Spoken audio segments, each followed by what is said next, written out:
sovereignty of the UK and England, and nobody like him really standing up to Herman von Rompuy and the other scallywags there in the EU dictatorship. He's elected out of England, there to the EU Parliament, which has no authority. Upwards of 80% of their laws are made by the dictatorship. Greece is in flames. The heads of the EU admit it's a takeover. He's got breaking news with a member of the Greek government that told him something that he's going to break here. He'll also give us his take on Ron Paul. Nigel Farage joins us from ukip.org from England. Thank you so much for giving us time, sir. Good to have you there with us. There's a big story going on here, Alex, and people need to know about it. There is. You've got the floor. Tell us what's going on in Greece. Well, as you all know, we've got this project called the Euro, where a whole series of different economies were forced together, and the ambition was that once you had a single currency, you would be able to forge a new state of Europe, regardless of the fact that we all speak different languages and have different cultures, but this was the plan. Many of us from the start warned that this simply economically could not work because there wasn't actually a government for Europe. And what is happening inevitably is that the north and the south of Europe are dividing into two because of their different economies. And now what we've got is a European Union which is behaving not in an undemocratic way, but in a deliberately democratic way. They have removed the elected Prime Minister of Greece and replaced him with one of their own puppets.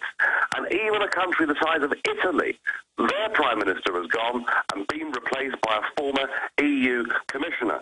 And now what's happening is we're pushing upon these people austerity measures that are driving them into depression. You know, I know that the economies in the States and in England haven't been great the last couple of years. If I tell you now that in Greece we have had 5 consecutive years of the economy contracting, and the fourth quarter figures for 2011 have just come through to show that that decline is now accelerating. It is now running at 7% per annum. That is the shrinkage in the Greek economy. And the people are getting to the state where, frankly, about a quarter of the population in Greece can barely afford to feed themselves, and people are now taking to the street. And on Sunday, 80,000 people in Athens tried to storm the parliament. There were 5,000 police that were put in position using CS gas and everything else to stop them and to keep them out of the parliament, but 10 major buildings in the centre of Athens burned. This is getting very, very serious, and my great fear, is that if we go on treating Greece like a colony, with its pride stripped, its democracy gone, with it being run by unelected bureaucrats, I think the result of this will be a revolution, and I really mean that. I mean, how much more obvious, sir, does it have to get until we realize the euro is run by these big mega banks and admits it's trying to take over people's sovereignty, and no matter how many bailouts there are, the countries only go deeper into debt, and that now these technocrats are being put in charge over all these countries? I mean, how much will Europe put up with? Well, that's a good question. And of course, when we talk about the bailouts, remember that all we're doing is we're giving the Greek government money so that it can pay it back to the banks that stupidly lent them the money in the first place. So none of this bailout money is actually helping the Greek people at all. And despite this dramatic fall in living standards, the current terms, and I have to say these are German-dominated terms, whether one likes it or not, that's the truth, and the current terms are for a pay cut of another 22% of all the public sector employees. We saw the 80,000 people in Athens.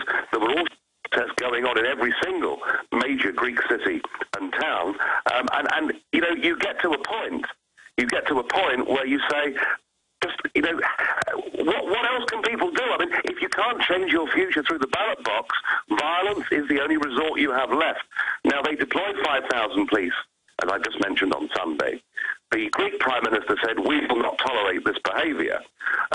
But there is one encouraging sign that has come out, and that is a statement that was issued earlier on today by the Greek Police Federation, who said they were unhappy about some of the tactics being used. So you see, the point is this. If the Greek police force in the end refuse to take these orders, then there will be a revolution that will tear down the very fabric of this whole unelected puppet government. The trouble is, Alex, that, you know, when these things happen, it tends to result in quite a heavy loss of life as well. So I'm not pessimistic in the sense that I think these plans for, you know, this sort of new order of government where bureaucrats take over from Democrats, I think in the end the people are going to rebel and bring it down, but it may happen at a terrible, terrible price. Now, you, of course, helped found the UKIP party, and now it's the fastest growing party in the UK. Your ideas of basic liberty, pretty much libertarian, you know, school of thought, basic freedom, Magna Carta, really 1776 type ideas, is now spreading over Europe. And when I say you are now the Ron Paul, not just of England or the UK, but you're seeing now more and more in Europe itself as a focal point, because you boldly have accurately called exactly what the EU bureaucracy was going to do. But now the EU bureaucracy themselves are saying we've got to have a carbon tax on all aircraft for a global government, new world order. Now Ban Ki-moon is saying global tax, world government. Now Germany's saying, yes, no single family dwellings now to be built under carbon taxes. I mean, these are real authoritarians. I see articles out of England where they're saying the state will take control of all children at birth, and to keep your children will be probationary. I mean, it's like 1984. How much more obvious does this EU world government tyranny have to get? And what's your prognosis on how long they can keep going? Because it's just naked control freak tyranny at a cartoon level. Well, there are two things that are going to break it, as I say, in those Mediterranean countries. And just have a think about this statistic. Youth unemployment in those Mediterranean countries is now 50%. 50% of young people unemployed. The deflationary death spiral of 7% contractions annually in the economies of these countries. So, you know, the cat's out of the bag. I think people are waking up.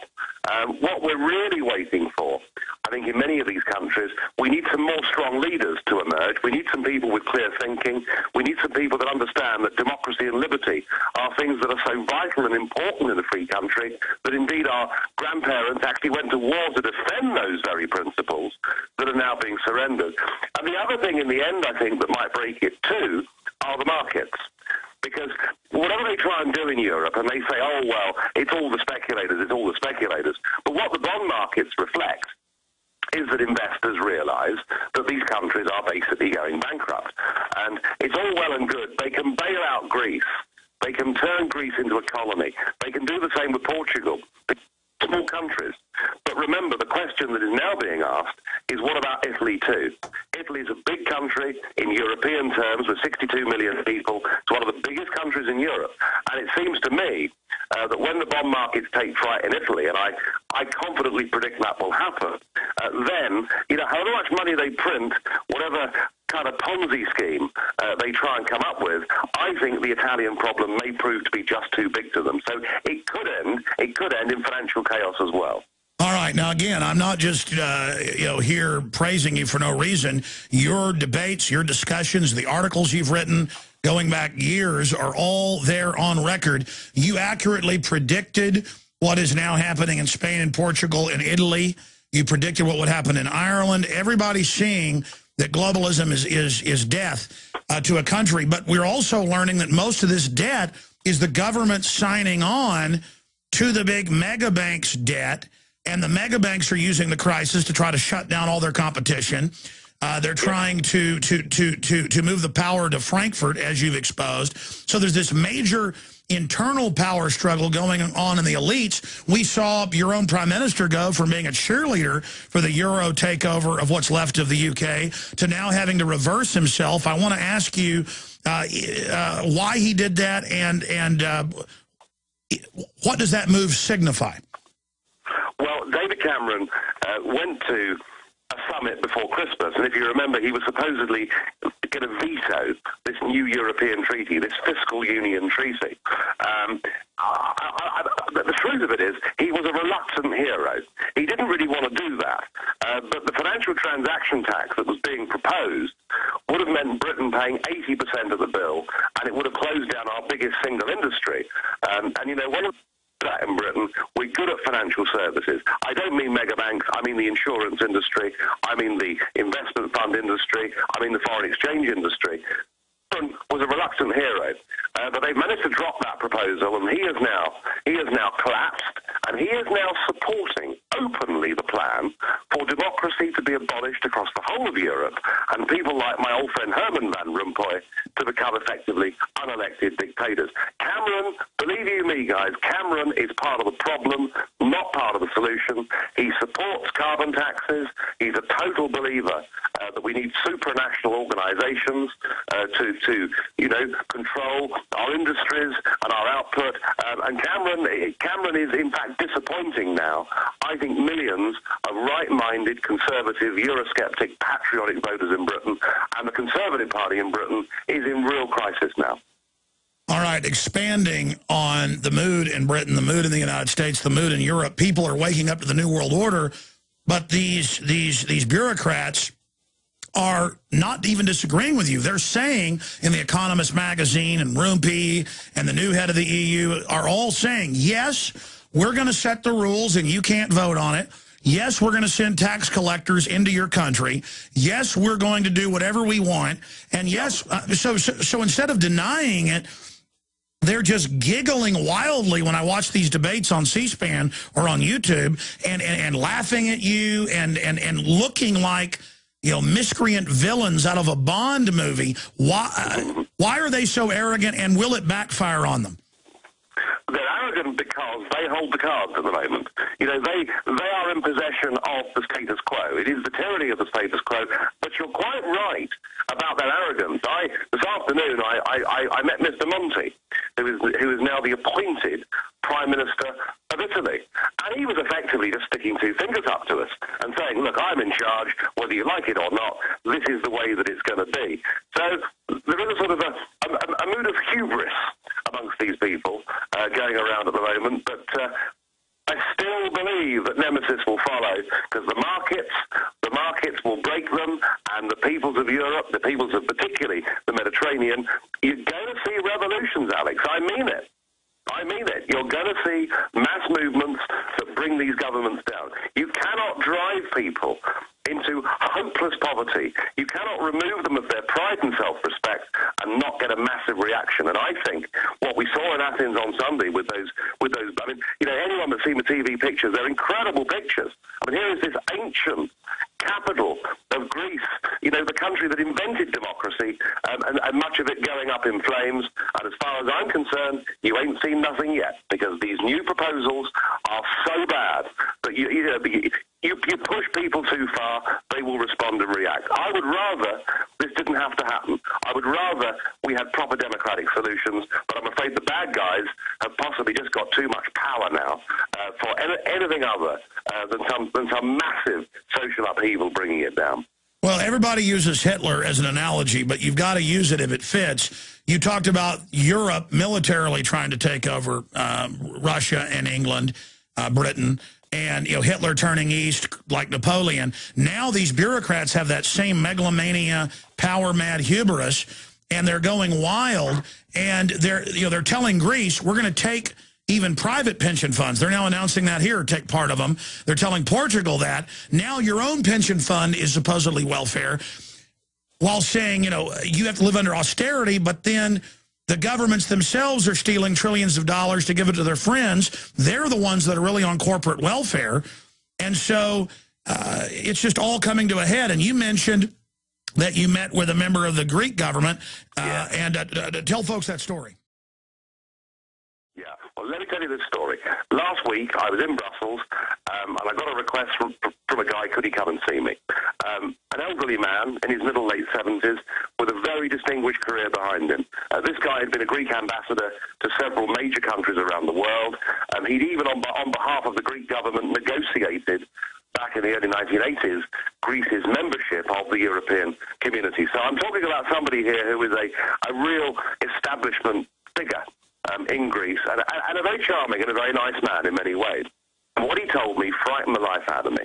He said to me, Nigel, I got to tell you that at the weekend, I went down to the back streets of Athens and I bought myself a Kalashnikov. And I looked at him and I sort of blinked a bit and thought, did I hear that right?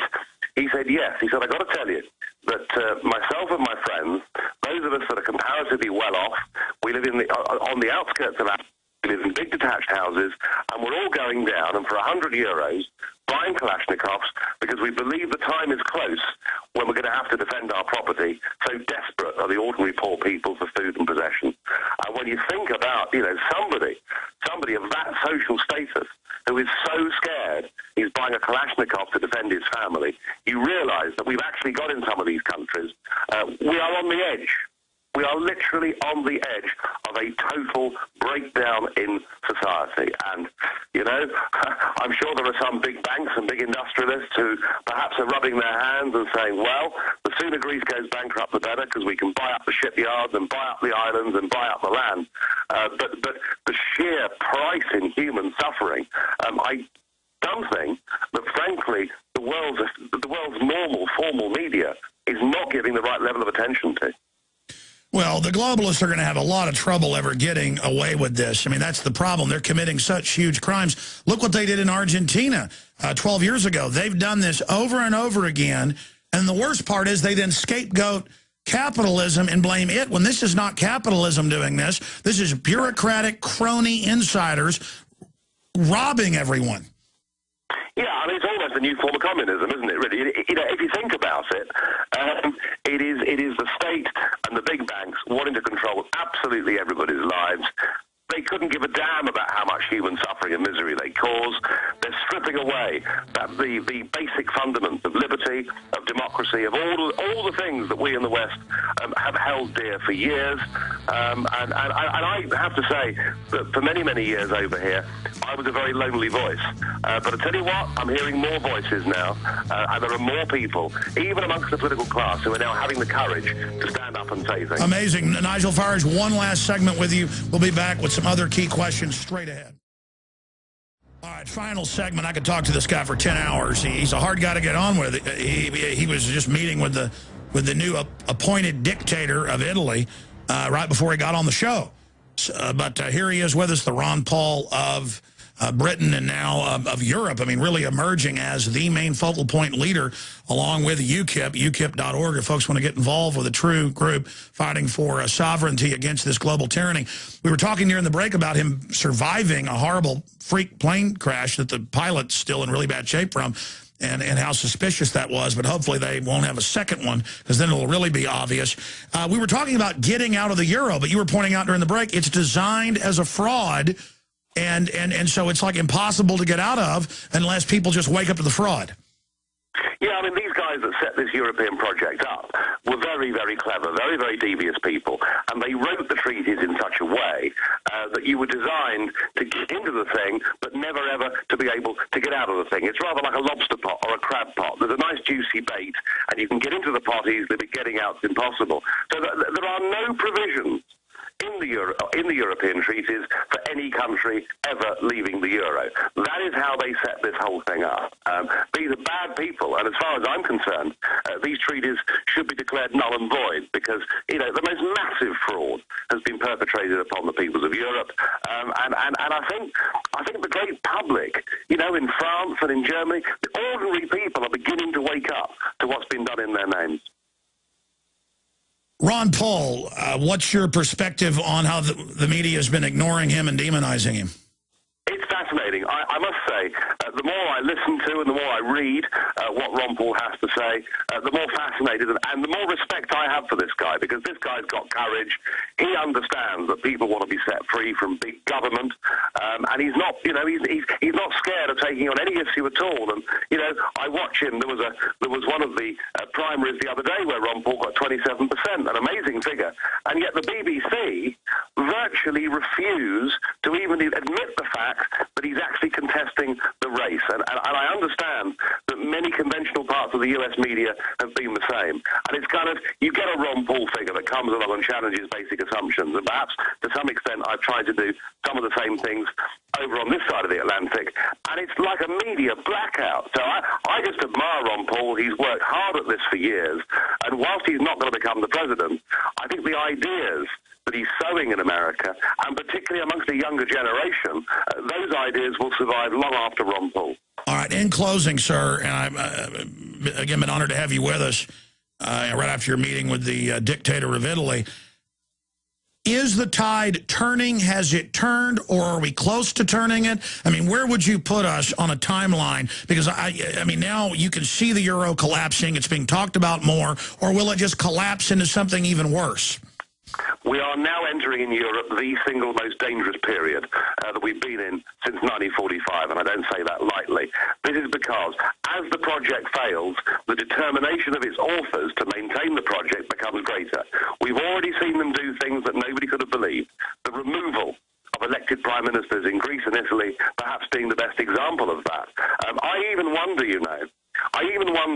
if in the end the Greek police force won't put down their own citizens, whether the EU itself might even move a force in. These people are bad people. They are capable of virtually anything. But, however strong their determination to keep this thing going, the fact is that the fundamentals, the economic fundamentals, say that in the end the global markets are going to break it, and there is going to be the most massive rebellion across Europe. In some countries, it'll manifest itself in the ballot box. In other it will manifest itself, as I've said already tonight, in some kind of revolution that will take place. I think, I have to say, all the years I've been in politics, I think in terms of Europe and its future, 2012 is the key crucial year. I believe, if I have to make a prediction, I believe, however hard they try, that Greece will leave the euro this year. She will go back to the drachma, she'll have a devaluation, her economy will start recovering, and then the Portuguese will say, we want out too, and the Spanish will say, incredible, incredible.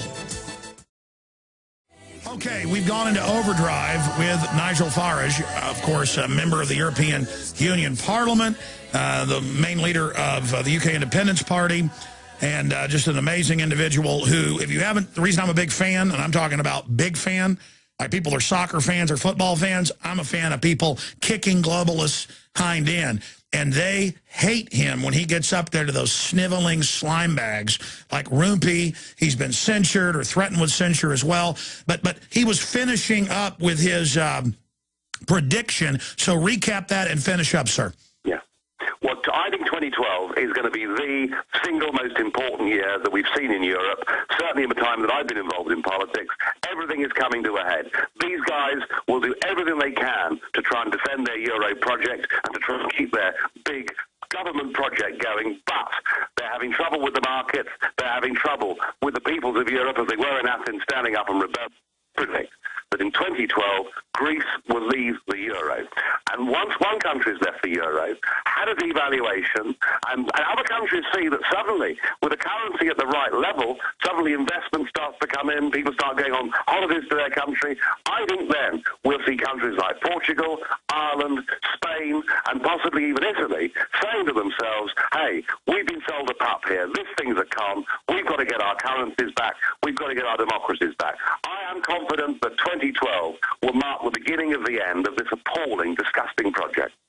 Wow. So when you met, just briefly, when you met with Mario today, the technocrat installed by the EU weasels, I mean, what did he say to you? What did you ask him? I said he had no legitimacy at all, that he was an appointee, he'd spent his life as a European commissioner and working for Goldman Sachs, and that he represented all that was worse in this whole new global government movement that you talk about so often on your program. And his response is that the crisis is so serious that democracy has to be suspended just for a short while so that we can sort everything out. You know, we've seen, haven't we, in the past, countries that claim emergency powers. Hitler did it in Germany, suspended democracy because of an emergency and never ever gave it back. And I don't think these guys have any intention of giving democracy back and say, we the people have got to take it from them. It could be turbulent, it could be difficult, some of it could be unpleasant, but it's a fight we've got to fight. And I think we've got to remember that those that went before us, who actually created democracy, liberty, and freedom of the individual, these guys were actually prepared to go to war, to fight to defend these things. We, I'm afraid, are going to have to do much the same kind of thing. All right, we've only got a minute left, and again, we appreciate your time. Was this on the floor? Was this videoed? Because I know they're admitting we're getting rid of freedom, but I mean, to have them publicly admitting it to you, or was this privately? No, this was privately, and it's always a combination here. You know, you get the chance on the floor to speak to these people, but sometimes meeting them in private is more interesting. And I had a very interesting meeting with Angela Merkel in November. I said, Chancellor Merkel, this isn't working. The German taxpayers are putting huge amounts of money in to bail out the banks through the Greek government. Wouldn't it be better for everybody to admit that the euro's a failure and to let Greece leave? She said, Mr. Farage, we can't do that, because if Greece leaves, all the others will leave. And if they all leave, the European project will fail. And then we'll just go back to being nation states from their own mouths. Unbelievable. And choice and sovereignty and honor, incredible. So is the arrogance a act like with Al Gore, or do you think they're still delusional? I mean, are you seeing a change in their spirit as they lose momentum? Interestingly, 6 months ago, there was a sort of feeling of blind panic over here. Everything was going wrong. They were terrified, and you could see the fear on their faces. I'm not seeing any fear at all now. It's as if perpetual crisis has become a new form of government, and they now realise that they can actually get away with almost anything. At least they think they can get away with anything. For a country the size of Italy, to have somebody like this man Monti appointed to take it over, and for that to have happened, they are completely out of control. Well, it's not the first time they had Mussolini. Nigel Farage, thank you so much for the time. UKIP.org. God bless you. We'll talk to you soon. Thank you. All right, folks, there he goes. Amazing. Key info coming up. And then back tonight, 7 o'clock Central. Don't forget, I'm speaking in Dallas this weekend. Info at Infowars.com/events. You can still get tickets to that. All right, incredible. Visit Infowars.com and PrisonPlanet.com.